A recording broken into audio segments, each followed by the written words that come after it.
1898年，瓦克特福离城的深夜，吸血鬼戈达勋爵端着猎枪在林中打猎，一击未中后，他索性放弃猎枪，径直扑向小路。正在观察蘑菇的拉沃尔见父亲扛着猎物满载而归，不解地问父亲：“既然射不中，为什么要带猎枪出来？”勋爵表示，这把枪是市长送给他的，总要拿出来装装样子，而且使用这类工具能更好营造良好的社会舆论，表示他们吸血鬼正在逐渐亲近人类。拉沃尔认为人类是不会领情的，之前不有个猎人闯进来袭击了孙爵吗？自从德国拉伯爵遭到射击后，世界便掀起了反吸血鬼的强烈风潮。勋爵教育儿子，正因如此，他们才要树立起吸血鬼的正面形象。无论是谁，都要学会和人类打交道，不管他是否愿意这么做。回到城堡后，勋爵放下猎物，准备把枪放回仓库。拉沃尔问他，能不能别把之前猎人袭击他的银装放在仓库里，这种东西留在身边实在太危险了。勋爵觉得与其留到别的猎人手中，不如由他们自己进行管理，而且他特地将仓库上了锁。然而等他走到仓库门前，却发现锁被人拽掉了，那枚银装就在仓库的地板上，上面还沾着他们一族的血。勋爵急忙关上仓库，呼唤家人。长子克劳德和管家阿福闻声走出来。勋爵问管家是否察觉有人闯入城堡，但一直在他办公室里的阿福对此一无所知。小女儿夏洛特和女仆吉塞尔在洗衣房里，现在还能听到他们的哼歌声。勋爵大感不妙，飞奔回卧室。他的夫人汉娜面容安详地坐在椅子上，胸口被刺穿，大片鲜血浸透衣裙和深血的地板，已经死去多时了。戈达勋爵的夫人遇害的新闻很快传开，这是吸血鬼亲和派发生的第一次杀人案。大批记者走到城门口，想要获得一手新闻。有人认为这是对戈达勋爵的警告，要他从亲和派退出，给予怪人人权，这种行为简直不可理喻。红会的记者站出来反驳，勋爵是因为签署了不稀释热血的宣誓书才获得人权的。这时戈达勋爵走出家门，记者们一窝蜂地涌上前采访。接着就见法官的勋爵被堵得无法前进，进而异常烦躁。身为时代报特派员的少女抢到了第一次发言权。警方公示案件还在继续调查中，但是都是借口，调查早就被迫停止了。他已经20多年没有喝过人血，甚至会在星期天带着孩子们去教堂。但是这种态度是人类说的公正对待吗？勋爵让少女追的报道里写，对警方的处理感到非常气愤。被问及要如何查明真相时，勋爵表示他找来了来自东方的双人侦探，被称为专查怪物的鸟笼使者伦唐鸭叶与真打金青。又是一个深夜，马车在乡间小路疾驰着，车厢跟着剧烈颠簸。妖怪杀手真打抱怨马车太晃，他浑身疼倒是无所谓，主要是他师傅说自己颠得快要吐出来了。车夫愤怒表示就快到了，况且一开始说尽快赶路的不就是他们吗？既然快到了，牙医表示他可以忍一忍，况且他就算想吐也吐不出来。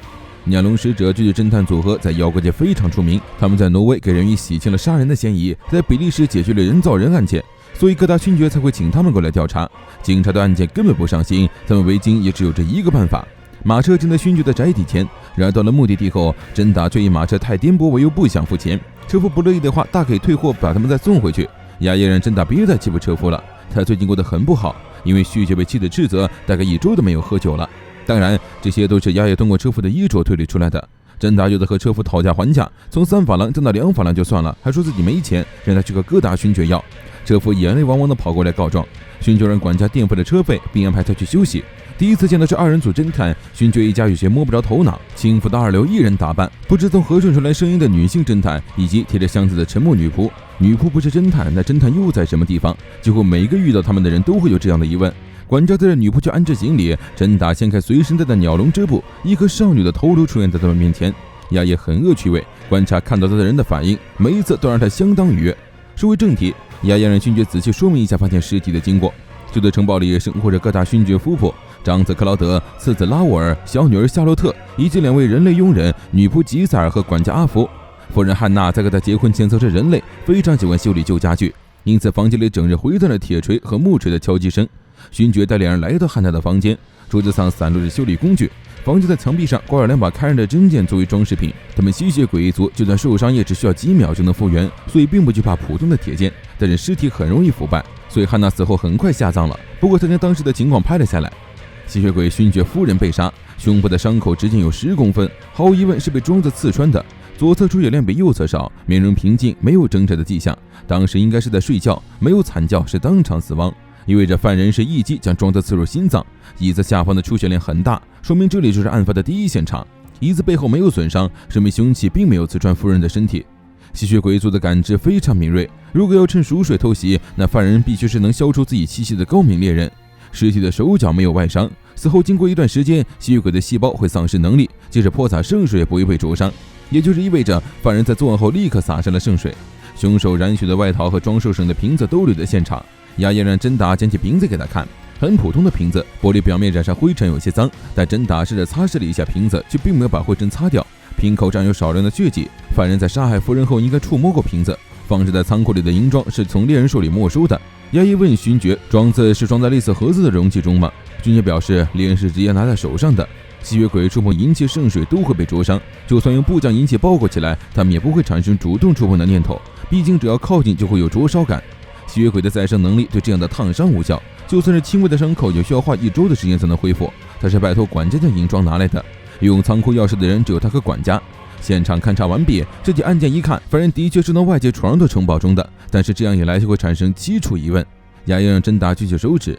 第一，既然吸血鬼对声音和味道都比人类敏锐好几倍，为什么汉娜没有醒来的迹象？第二，犯人为什么特地选在半夜入侵城堡？明明吸血鬼的力量在白天减弱是常识。第三，犯人为什么要把装圣水的瓶子留在现场？明明这样的小瓶就算带走也不算累赘。第四，犯人为什么知道仓库里有银装，并且准确地掌握汉娜的房间和她睡觉的时间？第五，犯人为什么要将刺入汉娜身体的银装拔出来后再放回仓库？而就在衙役准备说最关键的第6处疑问时，甄达嚷嚷着自己没有能竖起的手指了。衙役就让他把舌头和脚都伸出来，但这样看起来就不像是7了。衙役无奈，只有表示剩下的2处他之后再说明。这时小女儿夏洛特从门口探出头来，甄达见鸟笼蹦向小姑娘做鬼脸，结果把人家给吓跑了。衙役的脑袋也歪在一旁。杀害勋爵夫人的凶手到底是谁？让我们下期再见。